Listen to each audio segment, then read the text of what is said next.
So I think we're live. So I'm just checking here to see if we're live or not. So apparently we're waiting for me to go live. If not, it says I'm live. So go live. If not, it says I'm live. So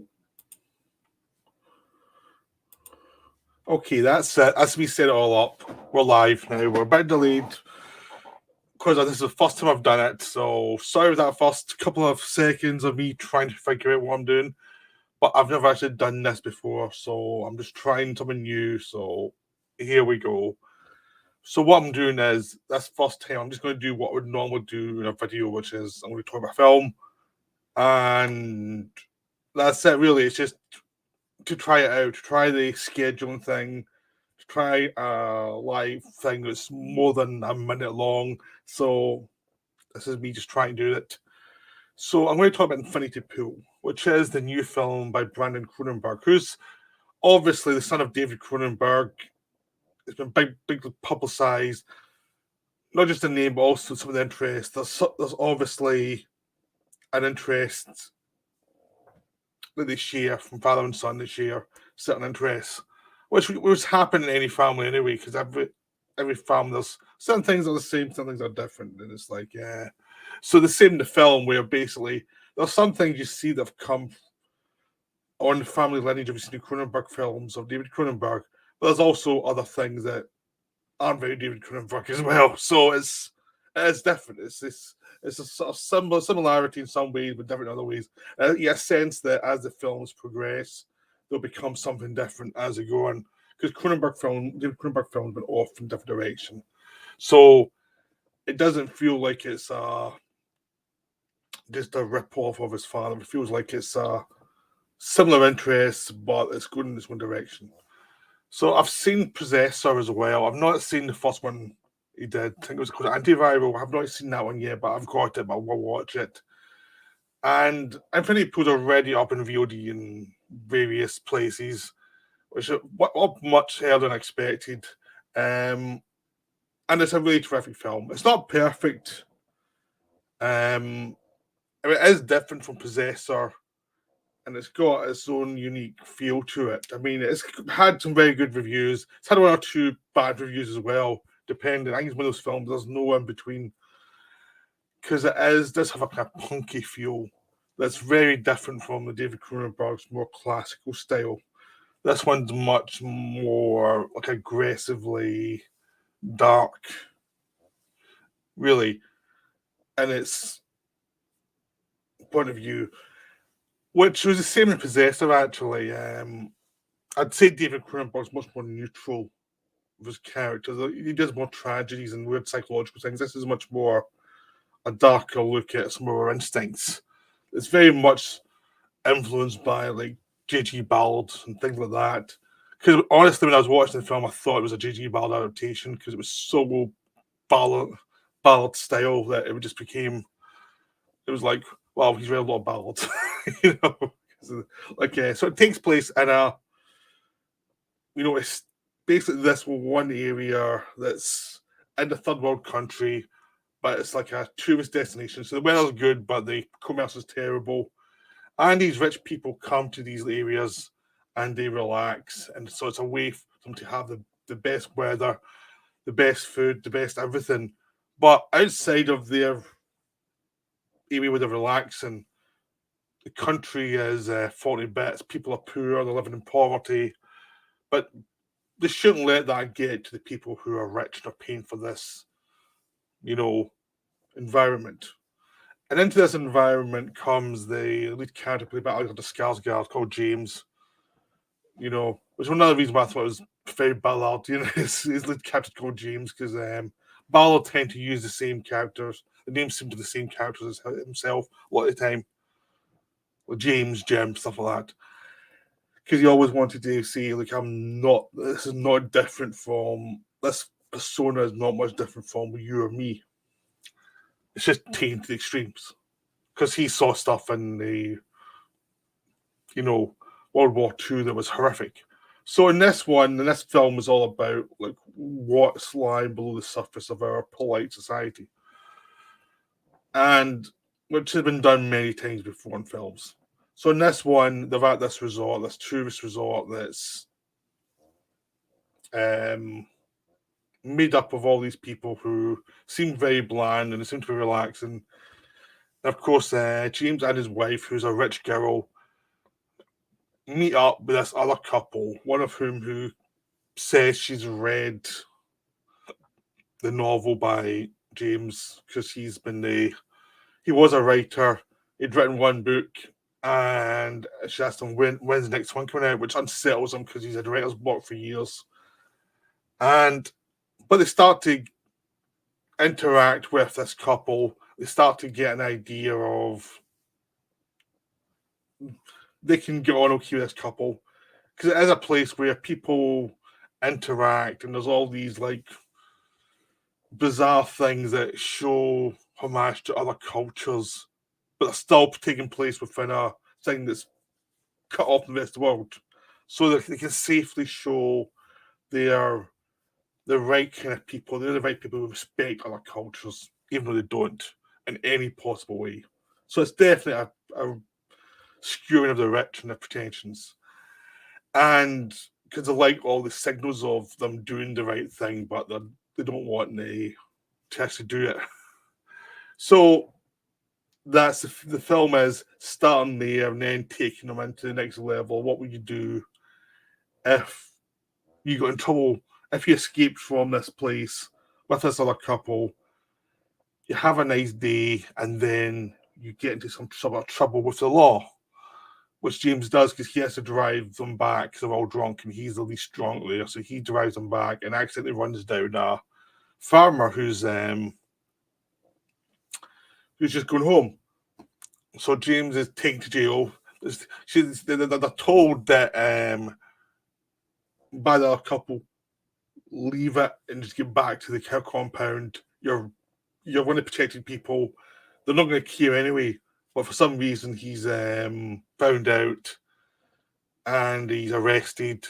And he's told basically like it's a death sentence situation for you. But there's a way out of it, which is if you pay us some money, we'll clone you, and the clone will get killed. And the clone will get killed in a brutal way. The clone will remember everything you remember, and it will be tied to a stick, and it'll be stabbed to death by the family of the victim. So it's showing you that other cultures have a violence that is there that's not really dealt with by our culture. It's just there. It's something that's uncomfortable for the rich, but it's there. But as he sees his other self getting stabbed to death, he starts to think there's something attractive to him of this.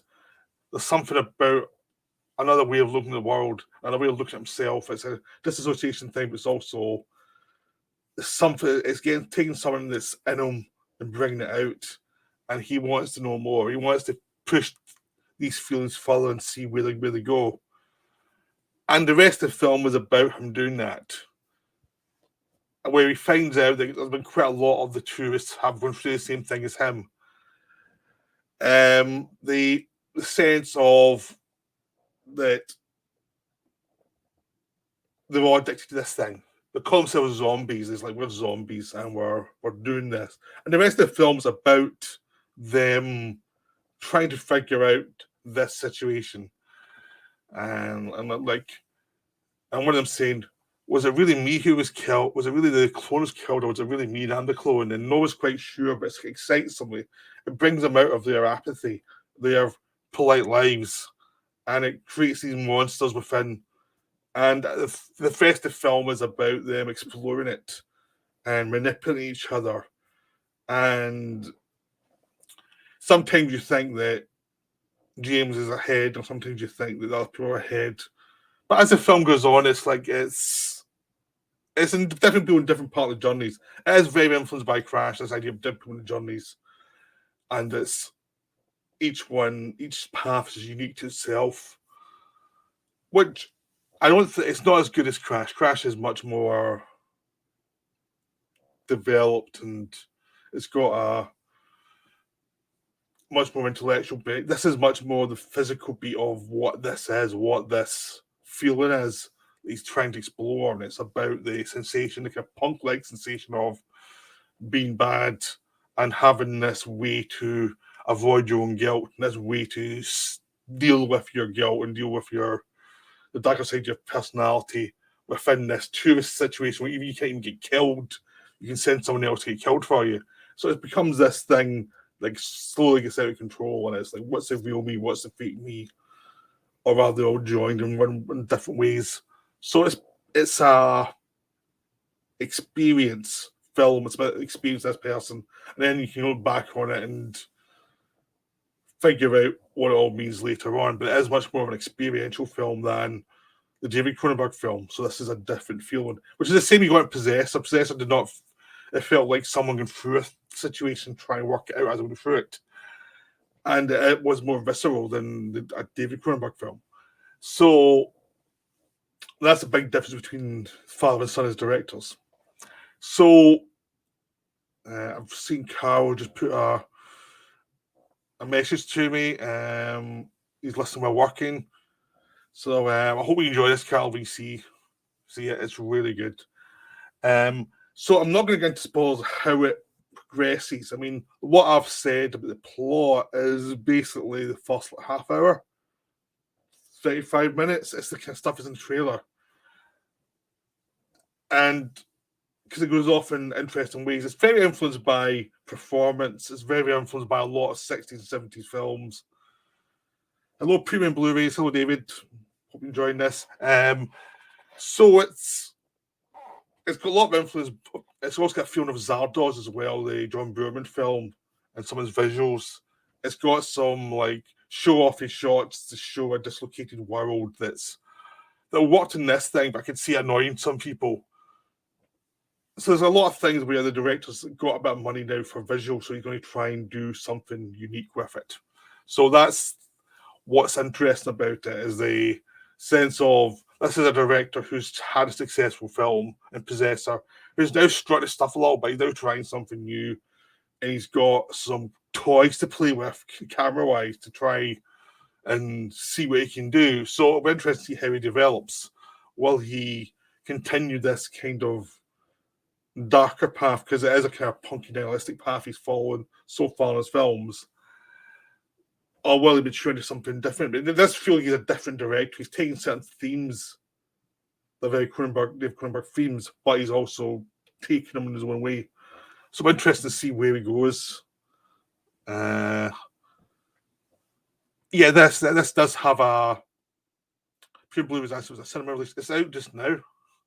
It's in a GFT. I know in Scotland it's in GFT. It's out just now, and it's also available on VOD via VPN. So it's around. You can check that out cinema, and you should be able to find it because it is around. But the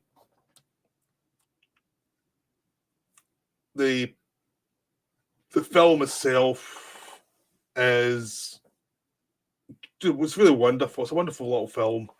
It's I like Crimes of the Future more than this. Crimes of the Future was David Cronenberg film from last year. I felt it was a bit deeper about the kind of how people manipulate themselves a bit more. It's a more classical style made by a more mature, older person. I like that more than this. This one does feel punky, a young man's film. But it's got a visceral quality to it that's very different from Crimes of the Future. But it's also, because of visceral quality, it means there's other things that Crimes of the Future had that it doesn't have. So it's just like between an old man's film and a young man's film. So, but it is definitely worth seeing. It's a really wonderful film, and it's definitely another interesting credit for Brandon Cronenberg. Like, he's shown a lot of promise. I mean, he's not top level yet, but he's been doing like really solid films, and you're hoping he can kick up to the next level, because these films he's done, Possessed on this one, they're not the same level as some of the Dead Ringers. They're really not. But, or Videodrome, but they're getting there. They're getting interesting directions. You got to remember, David Cronenberg his early films like Shivers and Rabid and things had that same roughness to them in a very different way, but the same roughness to them. So it's just one of those things. Directors mature as they get older and they find out different ways to do things that fascinate them. So we're interested to see how he develops. So that's Infinity Pool. I also saw Ant-Man into the Ant-Man and the Wasp, Quantum Mania or whatever. I'm not going to talk about this very long because it's a Marvel film. There's not much to it. It's best to view it kind of as like a film that's like a 60s sci-fi movie with a mega budget. It's silly, it's enjoyable, it's got lots of things happening. I thought it was a lot better than some of the more recent Marvel films like Wakanda Forever or Thor. I mean, I thought it was like it was kind of I like the same way I liked Doctor Strange 2, which is the only other like Phase 4 one I really liked because these were weirder films. And the other Phase 4 films just seem to be very basic. So I enjoyed it. It's some of the effects were a bit weak, and some of the background CGI did actually look at matte paintings from a 60s film, which actually cheered me up and pleased me. The film is just nice and silly. I mean, that's the thing. Something I got about Doctor Strange 2 is it's a silly film. It's a comic book film. It's intentionally going in that direction. So it's easy to be distant from because it's so CGI heavy. It's so obviously fake and, it's not trying to be realism in any possible way, which I put a lot of reviewers off actually because it's not even trying to suggest reality. It's not even trying to have that kind of fake thing that Wakanda Forever happens if we're a kind of almost real world. Here it's like, no, you're in a fantasy world, you're in a silly world, it's a CGI world, nothing's real. Dream Believers, no, I've not seen Tar yet. I've always seen it soon, I just haven't got around to it. It was on my list of things to see. I've not seen Knock the Cabin either. I'll catch that later. I'm not like going out my way to see that one. But yeah, so Ant-Man 2, Ant-Man 3, I took my nephew to see it. He enjoyed it, I enjoyed it. It's, if you want a silly film, it's a nice, silly film. That's it. That's all it is. It's a nice, silly film. There's nothing to it beyond that. It's what it says in the tin kind of film, It's a big, silly comic book film. If you like things like Flash Gordon and that kind of over-the-top visuals and over-the-top characters in the background and silly jokes and things like that, you may enjoy it. If you want like more realism, you probably won't enjoy it. It really is much more for a family audience. The cinema I was in when I saw it had quite a few people in there of different ages. They all seem to enjoy it. I think it's a fun film if you ignore the reviews. It's not amazing or anything, but it's enjoyable. It's big, silly fun. I don't have much more to say about it though, because it's just fun, which is nice these days. I mean, it's a fun film that's not very demanding. I haven't seen Megan either yet. It's one of the other ones I've got to see. I've been off for the last month and a half. I've not seen much because of just my normal life. It's stopped me from seeing as much as I can possibly see. So I don't know how you put these up on the... Or you can show these, can you? Oh! I figured this out now. I can show it. No, I have not seen Megan. I did not know how you do that until now. So now I know how you do that. Okay. I'm learning here. It's like I'm still kind of figuring it out. So yeah, so I've not seen Megan yet. It's one of the ones I want to see. But I have seen Plane, which was really silly fun. It was a 3-star film, but it was a really enjoyable 3-star film. It was moronic as hell, but really enjoyable. But I'm now getting back into seeing films. Okay, we get I think Hus is going to do some more chats. He said he's going to do some more, I think. But he hasn't really said much beyond that, so I don't know what's going on. But I should be doing more of these kind of live chats with Solitary Ronin. That's the idea, is in his channel or our mutual channel. We're going to try and do our chats live rather than on recording. That's why this is why I'm doing this today, so I can actually figure out how to do how everything kind of works. So I was going to do this a video, but I thought I'll try this and see what it's like pressing these buttons and figuring out what's going on. So yeah, this is me just figuring this out, like what's going on with this. I'm still kind of trying to work out what everything does. Took me a day to work out how to get my camera on StreamYard because I wasn't accepting it. It's just like I've not got. I'm just. This is the kind of month where I'm trying to make sure I know how to do everything, really. So and I'm testing out where to do some videos just live rather than just with videos. It's just one of those things I'm still kind of learning how to do this. So I'm sure I'll get there. It just takes time. Well, that's my actual live thing done now. I was only going to talk about Infinity Pool as a subject. I just mentioned Ant-Man because I'd seen it, but we do have a plan for me and Ronan to do some, but we're still working that out. I've also got hopefully a plan for me and someone else to do one on this channel for a one-off thing about the best music videos, which is I've asked a friend of mine who's into music for that, so I'm hoping we don't need a tip button. This is a free service. Premium Blues, no tip button. I know you're joking, but no tip button.